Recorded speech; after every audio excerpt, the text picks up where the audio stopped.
सर्वांना नमस्कार. ऑफिसवाला लव विथ टशन या स्टोरीचे 143 एपिसोड यापूर्वीच अपलोड केलेले आहेत. मग आता आर्यन तर निर्दोष सिद्ध झाला हे सगळ्यांनी बघितलं आणि सरोदिया आणि तो CEO यांचा बँड वाजवण्याची वेळ आली होती. आर्य आणि मधू त्या कामासाठी हजरच होत्या आणि त्यांनी त्या CEOची चांगलीच वरात काढली. त्याचे कपडे काढून त्याला उभा केला सगळ्यांमध्ये आणि त्याच्या तोंडाला काळं फासलं.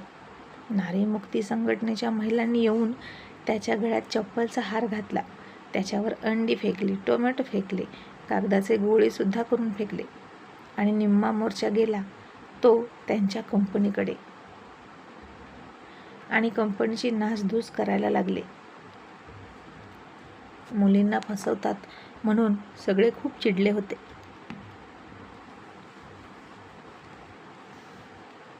आता मिस्टर सरोदियाला त्याच्या सिक्युरिटीचा फोन आला की सर, परिस्थिती सगळी आउट ऑफ कंट्रोल झालेली आहे. मी काय करू? पब्लिक ऐकत नाही. आणि सरोदिया तिथेच उभा असलेल्या आणि डोळे बंद करून बसलेल्या ऋषीला म्हणाला, SP सर, जमाव माझ्या कंपनीचं नुकसान करतोय. पब्लिक चिडलेलं आहे.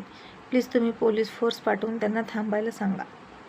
आणि SP ऋषी म्हणाला, मिस्टर सरोदिया, तुम्ही जनतेला मूर्ख समजता का? आपण जे सांगू ते जनता ऐकते आणि लगेच आपल्यावर विश्वास ठेवते असं तुमचं मत आहे.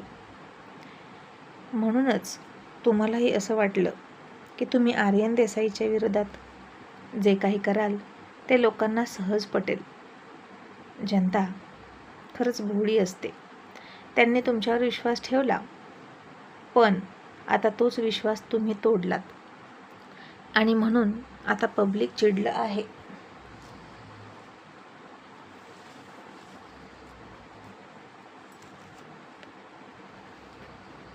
आणि तुम्ही आता त्यांच्या रागाला सामोरं गेलंच पाहिजे. शेवटी जनता जनार्दन असते ती. त्यापुढे आम्हीसुद्धा काही नाही करू शकत, एवढं लक्षात घ्या. आणि तो जमाव आता कसा हँडल करणं आमच्याही हातात नाही. पोलिसांची फोर्स मूठभर आहे आणि ती तुमच्या संरक्षणासाठी मी इथे घेऊन आलो आहे. मग आता तुम्हाला स्वतःला वाचवायचं आहे की त्या कंपनीला, हे लक्षात घ्या. आणि आता सरोदिया शांत बसला. काय करावं त्याला सुचेना आणि त्या CEOचं उगच ऐकलं असं त्याला वाटायला लागलं.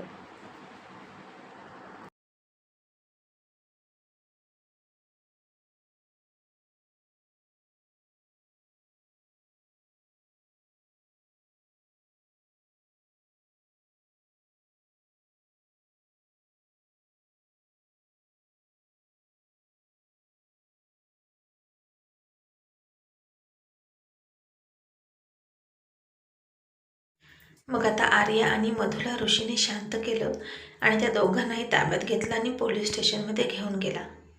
मग इकडे घरी जाता जाता आर्यन अर्जुन दोघेही गाडीमध्ये बसले होते आणि आर्यनने त्याच्या लॉयरला फोन केला आणि म्हणाला, मला सरोदिया कंपनीवर अब्रू नुकसानीचा दावा करायचा आहे आणि तो इतका मोठा असावा, त्याच्या कंपनीच्या 10 पट जास्त रक्कम त्या दाव्याची असावी आणि मी हे करू शकतो ना? आणि मग वकील म्हणाले, का नाही सर, नक्कीच करू शकता. कारण अब्रू ही अब्रूच असते. तिची किंमत पैशात नाही केली जाऊ शकत. ती अनमोलच असते आणि ती जर गेली तर कितीही पैसे दिले तरी भरून निघत नाही. तुम्ही कितीही रक्कम मागू शकता. आणि मग ती प्रोसेससुद्धा आर्यननं सुरू करायला लावली आणि म्हणाला, आज संध्याकाळी 5 वाजायच्या आत त्याच्या ऑफिसमध्ये ही नोटीस गेली पाहिजे. आणि आता अर्जुन फक्त आर्यनचं ऐकत होता आणि आजूबाजूला बघत होता. एकही शब्दानं अर्जुननं त्याला गायडन्स केला नाही किंवा त्याच्या मध्ये केलं नाही. आणि आर्यन आता पूर्ण रेडी झाला आहे असं अर्जुनला वाटलं. पण तो थोडा सॉफ्ट आहे, मायाळू आहे, प्रेमळ आहे. रागाला जास्त येतो, पण त्याआधी त्याच्याकडून प्रेम व्यक्त होतं आणि तो हृदयानं विचार करतो, म्हणून कधी कधी असा फसतो. नाहीतर तो सुद्धा दुसरा अर्जुनच आहे. आणि मग अर्जुनला आर्यन म्हणाला, डॅड, आता मी आपल्या घरी येऊ शकतो ना? आणि अर्जुन म्हणाला, येस, ऑफकोर्स, का नाही बेटा, नक्की येऊ शकतो.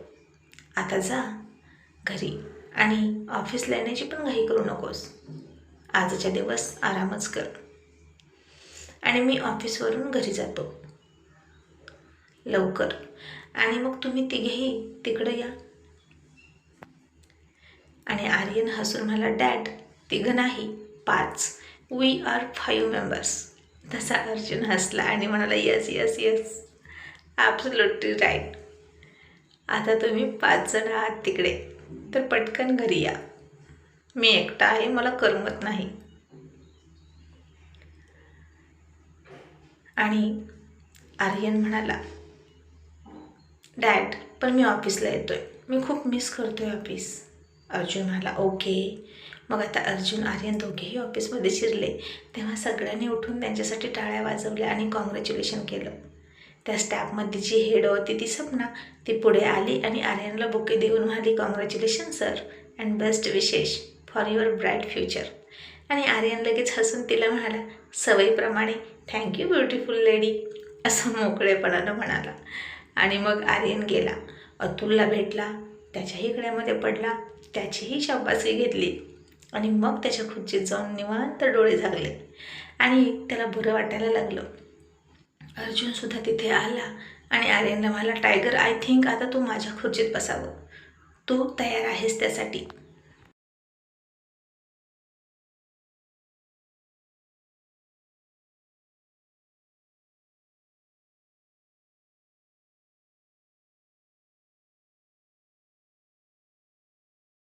तसा आर्यन म्हणाला, नाही डॅड, मी नाही, तिथं तुम्हीच बसायचं.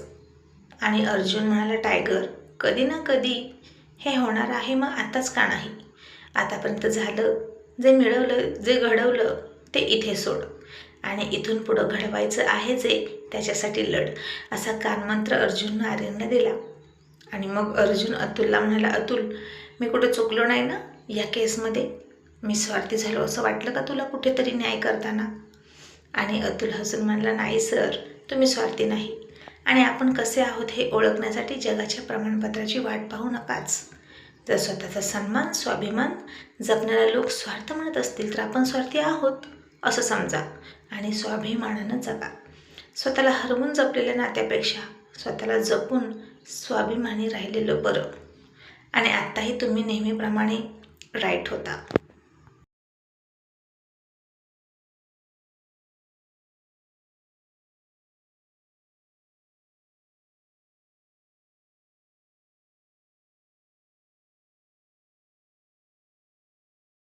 मग आता ऑफिस सुटलं, आर्यन घरी गेला.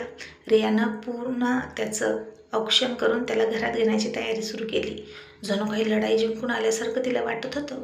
तिचा लाडका भाचा म्हणजे त्याच्या कुठल्याही गोष्टीचं तिला इतकं कौतुक असायचं की काही विचारूच नका. अर्जुनसोबत तिला तिचं लहानपण घालवता आलं नाही, लहानपणापासून त्याच्यावर प्रेम करता आलं नाही, म्हणून अर्जुनचं प्रतिबिंब म्हणून ती आर्यनकडे बघायची आणि त्याच्यावर खूप प्रेम करायची, अगदी स्वीटीपेक्षाही जास्त. आणि जगात एक वेळ अर्जुन चुकेल, पण रियाचं म्हणणं असायचं, माझा आर्यन चुकणारच नाही. आणि मग आर्यननं डोक्यावर हात ठेवला आणि सगळ्यात आधी रियानं ओवाळलं, मग तन्वीनं ओवाळलं, शेवटी स्वीटीच्या हातात आरतीचं ताट दिलं. ती समोर आली तसं आर्यननं तिला डोळा मारला आणि ती गालात हसली.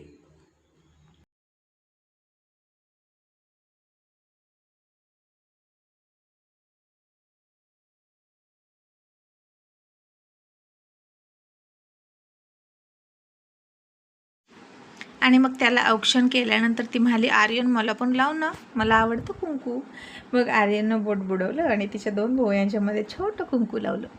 रिया म्हणाली, आता दोघेवर जा, आराम करा, मी तुमच्यासाठी सरबत आणते. दीदी, तुम्हाला पण देऊ का? तन्वी म्हणाली, नको. आणि तिच्या रूममध्ये गेली आणि लॉक तुटलेला दरवाजा बघितला आणि हसायला लागली आणि हसून म्हणाली, पिसाळलेला धूमकेतू, मला घ्यायला येईल का तो बँडबाजा घेऊन? त्याशिवाय मी पण नाही जाणार. अर्जुन सर झोपेत बोललेला शब्दही खरं करतात. मग मला तर रागवून म्हणाला होता की येऊ नकोस इकडे देसाई मेन्शनमध्ये, मी येईन बँडबाजा घेऊन, तेव्हाच ये. मग अर्जुन सर इतरांना दिलेलं वचन पाळता, आता बायकोला जे बोललात ना ते पूर्ण करा. आणि आता स्वीटी आर्यनच्या मिठीत जाऊन म्हणाली, कॉंग्रॅच्युलेशन पियाजी. आणि आर्यन मला, थँक्यू सो मच बेबी.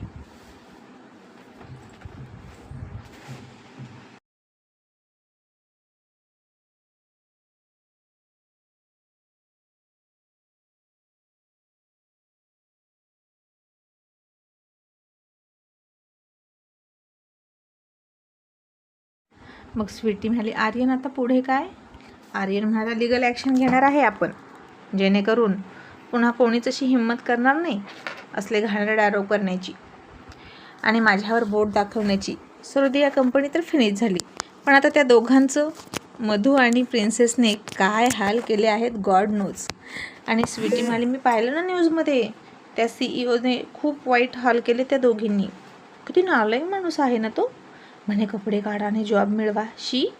आणि आर्यन तिच्याकडे बघून हसून म्हणाला, जाणे मन, कपडे काढा आणि जॉब मिळवा असं तर नाही म्हणता येणार इथं, पण कपडे काढा आणि पियाजीचा थकवा घालवा असं म्हटलं तर. तसं तिने त्याला फटका दिला आणि म्हणाली, नाही, आधी मला सांग आपण आपल्या घरी कधी जातोय, मला आपल्या घरची आठवण येते. आर्यन म्हणाला, आजच. मग आपल्या बेडरूममध्ये गेलो तर मला मिळेल का? असं तो लाडात येऊन म्हणाला. बेबी, किती दिवस झालं, मी तुला डिस्टर्ब नाही केलं. आणि ती हसून म्हणाली, ओके, पण आपल्या घरी गेल्यावर. आणि तो खुश झाला. मग अर्जुन लवकर घरी आला. अतुलसुद्धा लगेच घरी गेला. नेहालासुद्धा फार आनंद झाला होता आर्यन निर्दोष सिद्ध झाला म्हणून. आणि ती अतुलला म्हणाली, अतुल, तू काहीच का मदत केली नाही रे आर्यनची? एवढे सगळे पुरावे त्याने एकट्यानं जमवले आणि तू आणि अर्जुन सर मोठे असूनही त्याची मदत नव्हता करत. बिचारा आर्यन, त्याला तर तुम्ही कुरुक्षेत्रात एकटा पडलेला अर्जुनसारखा एकटा सोडून दिला. अतुल हसला आणि मला, नेहा डार्लिंग, तुला काय वाटतं आम्ही हा विचार केला नसेल का? पण तुझं प्रेमनं थोडं बाजूला ठेव आणि डोळे उघड आणि बघ की यातून चांगलं काय काय घडलंय. अगं, आपला आर्यन एकटा लढायला शिकला, शस्त्र चालवायला शिकला, कोणत्या वेळी कोणतं शस्त्र वापरायचं हे त्याला कळायला लागले. आजपर्यंत तो जे काही शिकला त्याची आत्ता परीक्षा झाली असं समज. आपण वर्षभर पेपर देतो की नाही आणि वर्षाच्या शेवटी एक परीक्षा देतो, तसंच आयुष्यभर तो अर्जुन सरांकडून, त्याच्या वडिलांकडून, माझ्याकडून जे काही शिकला त्याची आता इथे परीक्षा होती असं समजायचं. आणि तो परीक्षेत पास झालेला आहे, त्यानं त्याची हुशारी दाखवून दिली. आणि मग ती म्हणाली, ओके, कळलं, आणि आता आज लवकर आला आहेस तर काय करायचं आहे बोल, असं ती थोडी नाराज होत म्हणाली. आणि अतुल म्हणाला, नेहा, अगं तुला आनंद नाही झाला का आम्ही लवकर आलो याचा? ए बाबा, मग मी जातो परत. हल्ली ना माझ्या घरात असं का होतंय काय माहीत? नेहा म्हणाली, असं का होतंय माहीत आहे का? कारण इतक्या वर्षात तू लवकर घरी येण्याची सवयच नाही आहे मला. आणि अतुल म्हणाला, ओके, पण आता काय करूया बोल? आणि नेहा म्हणाली, अतुल, उद्या संडे आहे ना, तर ऑफिस पण नाही, चल ना मग मधूकडे जाऊया आणि एक रात्र तिच्याकडे राहूया, तिचं काय चाललंय ते बघूया. आणि अतुल म्हणाला, ओके, चल कॉफी बनव, मी फ्रेश होऊन आलो, मग जाऊया आणि तिच्यासाठी सरप्राईज देऊया. आणि आता दोघेही निघाले कॉफी घेऊन मधूला सरप्राईज देण्यासाठी.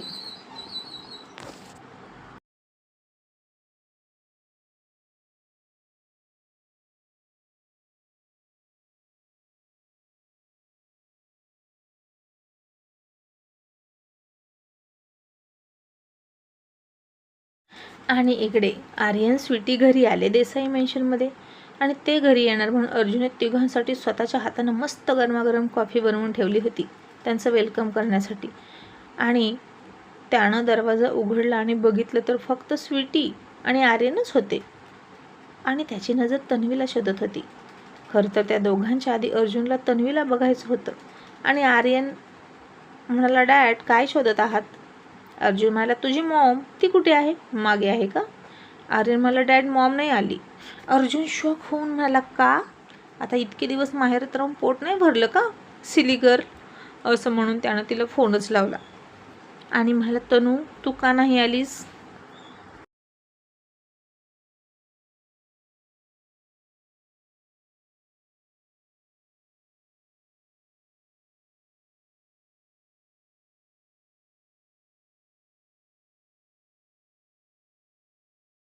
आणि तन्वी हसून म्हणाली, अर्जुन सर, मला कोण म्हणालं होतं की तुला बँड बाजे घेऊन येतो, तेव्हाच ये. मग आता बँड आणायचा, बाजा आणायचा, बारात घेऊनच यायचं, तरच मी येणार. आणि आता अर्जुननं डोक्यावर हात मारला आणि मला, सिरियसली ही तनू पण ना? आणि त्या दोघांना म्हणाला, तुम्ही कॉपी घ्या, मी आलोच. आणि आर्यन लगेच हसून त्याची मस्करी करत म्हणाला, डॅड काय झालं, राहू द्या ना मॉमला तिकडंच, तुम्हीच म्हणाला होता ना तिला आणू नको. आणि अर्जुन हसून म्हणाला, ओ शट अप मॅन, मजबुरी होती म्हणून तिला इतके दिवस तरी तिकडे ठेवलं. आणि हे सगळ्यात जास्त मोठं रेकॉर्ड आहे 25 वर्षातलं, नाहीतर तुझी मॉम आणि माहेराला शक्य नाही.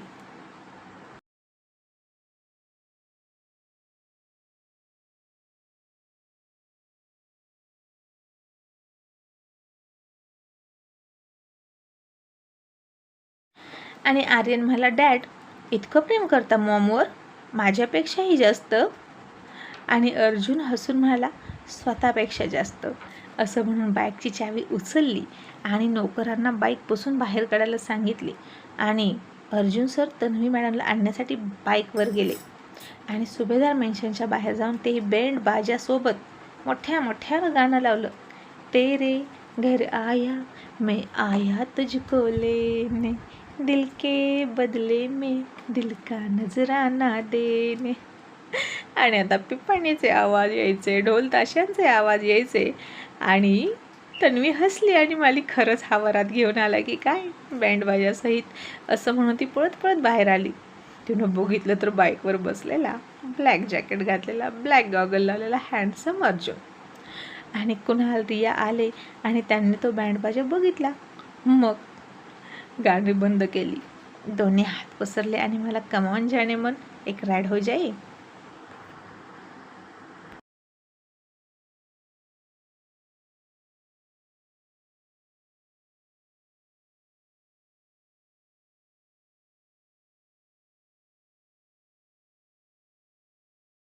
आणि आता तीही हसली.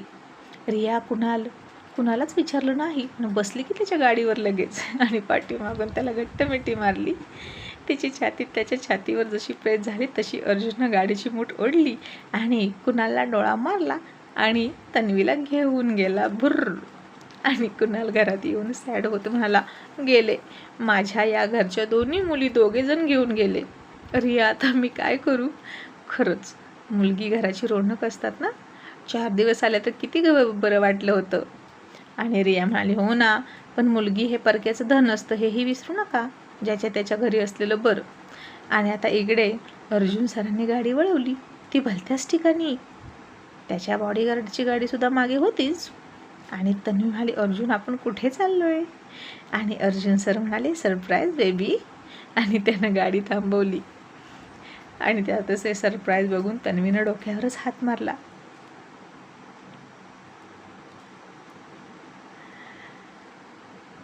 तो तिला बारमध्ये घेऊन आला होता. तिथं सगळी तरुण मुलं मुली होती आणि त्यांच्या नादात होते, त्यामुळे अर्जुन तन्वीला कोणी ओळखलंच नाही. आणि ते एकमेकांसोबत डान्स करत होते विचित्र अवस्थेत. आणि आता या दोघांनी पण डान्स केला. त्यानं 2-3 पेग मारले, तिनं सॉफ्ट ड्रिंक घेतली आणि चांगलाच एन्जॉय चालला होता. आणि काही मिनिटातच तिथं पडली की पोलिसांची रेड. आणि आता अर्जुन सरांना कुठे लपू आणि कुठे नाही असं कळेना. त्यानं तन्वीचा हात पकडला आणि गेला एका रूममध्ये लपायला. तिथंही पोलीस गेले आणि दरवाजा वाजवून म्हणाले, आतमध्ये कोण आहे, दरवाजा उघडा. तसा अर्जुन घाबरला. आणि तन्वी म्हणाली, अर्जुन आता मेलो असल्या ठिकाणी तो मला घेऊन आला, आता आपली किती इज्जत जाईल. आणि अर्जुन काय करावं म्हणून कोड्यात पडला. आणि अतुलला फोन करून म्हणाला, अतुल मी अशा ठिकाणी खूप वाईट परिस्थितीत अडकलोय, काय करू यार, माझी किती इज्जत जाईल. आणि अतुल म्हणाला, अब भुगतो अपने कर्मों के फल, तुम्हाला कोणी सांगता असल्यावर चपाती करायला, आता ऋषीला फोन करून सांगा. आणि अर्जुन मला, ऋषीला नको, तो पोलीसवाला आहे, मुलगा माझ्याबद्दल काय विचार करेल. अतुल म्हणाला, सर दारात पोलीस आहेत आणि आता मी काय करू, बाय. त्यानं फोन ठेवला आणि अर्जुनने तोंड बांधून टाकलं, त्याला कोणीही ओळखू नये म्हणून. आणि आता काय होईल पुढच्या एपिसोडमध्ये बघूया.